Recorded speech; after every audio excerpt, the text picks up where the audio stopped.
inilah kebun cabai rawit saya varietas Rindu 12 yang sebelumnya pernah saya upload di video-video short ya. Yang saya lakukan sebelumnya tumpang sari dengan tanaman sawi pakcoy. Nah, kondisinya seperti ini. Untuk itu jangan kemana-mana setelah yang satu ini. I never made it, but I know what it takes. I'm motivated by a mix of emotion. Got my statement, and I'm reading it slow so I can understand it fully. Appreciate my standing go. Assalamualaikum warahmatullahi wabarakatuh. Kembali lagi dengan saya di channel Dede Ramlan OSNJ. Oke, apa kabar para petani Indonesia, para subscriber yang selalu menonton channel saya? Sudah beberapa lama saya tidak mengupload video ya. Mungkin hanya mengupload video tuh hanya lewat video short. Mungkin yang awal juga pernah saya memposting video cabai rawit roket ya. Itu pas awal kemarau, juga banyak kendala, tidak ada air ya, gimana lagi kalau gak ada air ya. Mungkin kalau gagal panen sih tidak, masih bisa terselamatkan ya. Ada di video short sebelumnya. Oke, kali ini saya sedang berada di kebun cabai rawit varietas Ori 212. Ini lahannya tidak menggunakan plastik mulsa tuh ya. Begitu, manual. Ya kekurangannya gini, pengendalian gulmanya harus sering-sering ngoret. Di sini bahasanya ngoret ya, ngoret rumput supaya tidak mengganggu unsur hara atau perebutan unsur hara nantinya cabai rawit dengan rumput. Nah, cabai rawit ori ini sekarang berusia kurang lebih berapa ya? Lupa lagi.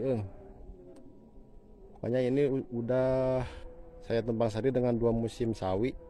Satu musimnya 25 hari, berarti kalau 2 musim 50, ditambah persemaian mungkin sekitar 75 hari lah. Soalnya buah atas juga belum nampak, masih baru ini nih bakal buah ya. Kalau buah bawah sih udah pada banyak ya, kalau yang dari yang bawahnya tuh. Nah, bakal buah ini sudah banyak kalau yang bawah. Yang biasanya cabai tuh di usia 100 hari ya baru mulai panen biasanya gitu. Tapi ini juga sudah ada yang merah-merah tuh. Nah, ini yang bakal panen nih. Perkiraan akhir bulan sudah mulai panen. Oke, jarak tanamnya seperti ini ya. Tuh, satu baris di tengah. Ini menggunakan jarak tanam antara pohon ke pohon tuh saya kasih jarak 35 cm, tapi satu baris ke sana ya. Nah, satu baris. Nah, awalnya tepang sari kan di sini ya. Nah, ini pinggir sini tuh tadinya sawi pakcoy, pakai sana juga. Jadi ya kalau di musim kemarau cukup efektif menanam dengan tidak menggunakan plastik mulsa juga. Jadi bisa dibikin tumpang sari ya. Bisa dibikin tumpang sari di pinggirnya sambil menunggu tanaman cabai kita tumbuh besar gitu. Soalnya kan lama juga kalau cabai, hampir 3 bulan lebih ya. Jadi kalau kita tumpang sarikan, alhamdulillah ada hasil dari hasil tumpang sarinya gitu ya. Kedua, kalau di musim kemarau tuh kelebihannya kan kita bisa nyiram.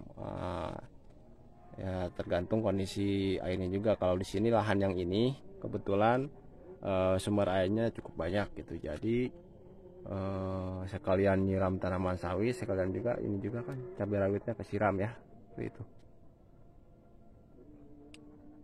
Cuman ya pas begitu ini mulai sudah 2 musim sawi masuk ke musim hujan, aduh saya juga agak sedikit was-was nih, soalnya kan lahan tidak tutup plastik mulsa, otomatis kelembaban tanah kalau curah hujan tinggi ini ya cukup beresiko lah. Makanya untuk pencegahan saya menggunakan ini nih, kapur dolomit. Kapur bangunan juga bisa ya, kapur bangunan. Kalau saya ini menggunakannya kapur bangunan nih, kapur bangunan ya, mil tuh. Nah, ternyata tidak berpengaruh juga pada tanaman meskipun terkena batang nih. Kandungannya kalau kapur bangunan tuh CaOH apa ya, lupa ya lagi. Ya pokoknya begitulah inti nama. Saya ini menggunakan kapur tuh untuk antisipasi mencegah busuk batang ataupun layu ya. Tapi ya lebih bagus dolomit karena itu mengandung kalsium. Kalau ini juga saya hanya bereksperimen lah, seperti itu. Nah, ini populasinya sekitar 2000 pohon ya.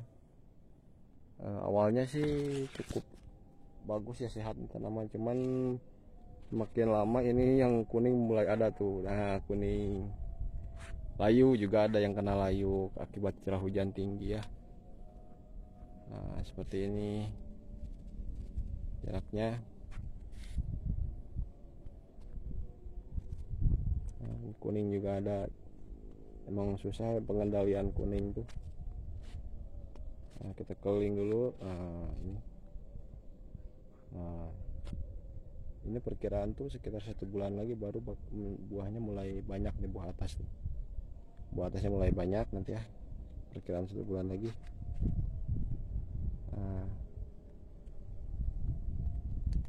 Awalnya sih ini saya berpikir pohon ini tidak akan tinggi, ternyata ori itu figurnya tinggi juga ya, sama hampir kayak cemplok. Kalau cemplok lebih tinggi mungkin. Nah, ada yang sudah berbuah juga atasnya, mungkin tidak serempak semuanya lah.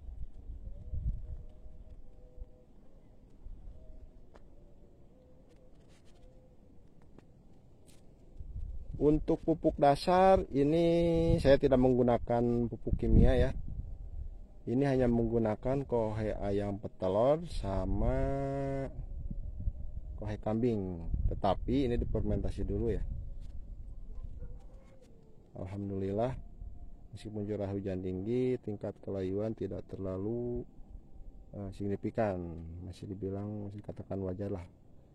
Tadi saya hitung ada 2, 3, 4 pohon lah yang layu.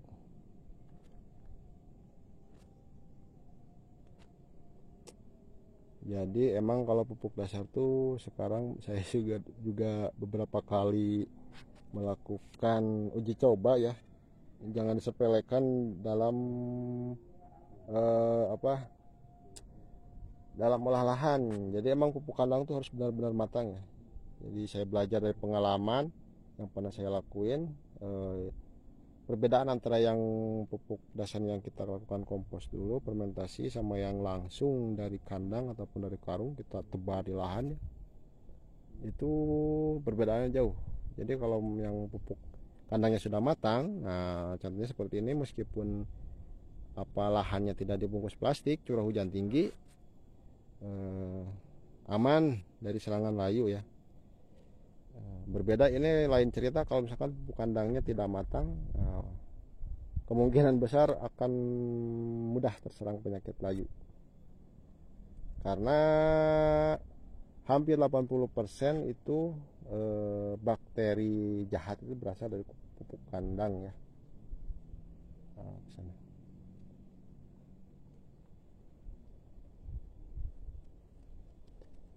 Mudah-mudahan bisa selamat sampai tujuan, sampai finish maksudnya ya, sampai panen lah. Saya juga agak sedikit was-was gitu. Terus apalagi ya, tadi pupuk dasar itu hanya menggunakan pupuk kandang yang difermentasi. Pupuk kimia tidak menggunakan yang ini ya. Jadi pupuk kimia hanya lewat kocor. Mungkin kalau musim hujan saya menggunakannya pupuk yang kandungan P sama K-nya tinggi, tidak menggunakan nitrogen. Ya seperti merek dagangnya seperti MKP gitu ya. Kalau KNU pun ada nitrogennya, itu kalau menurut saya cocoknya diaplikasikan di musim kemarau ya. Kalau musim hujan mungkin lebih cocok MKP.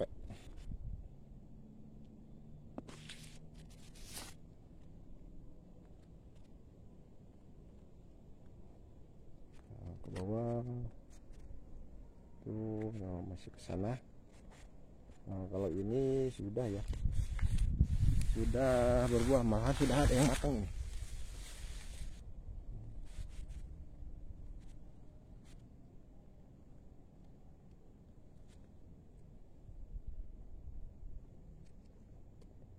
Tidak lupa juga kalau musim hujan tuh saya menggunakan trichoderma merek dagangan Pus, kemudian asam humat, asam amino. Kalau asam amino saya bikin sendiri ya dari siput. Nah, siput yang ada di lahan tuh yang kecil-kecil itu kan hama. Saya inisiatif coba terus si siput itu ditumbuk, kemudian dihaluskan, direndam pakai air, kemudian fermentasi menggunakan IM4, diaplikasikan dengan sistem semprot dan kocor ya. Nah, ini kalau seperti ini semua nih, waduh, bikin betah di kebun ya. Nah, sayangnya belum semua, baru sebagian. Insya Allah 1 bulan lagi seperti ini.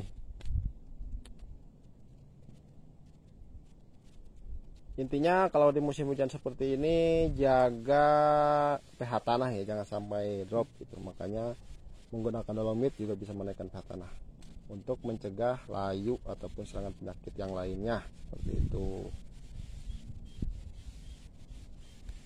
Oke, mungkin cukup sekian untuk video kali ini.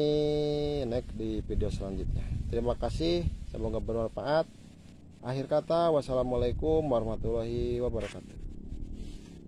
Semangat untuk petani Indonesia.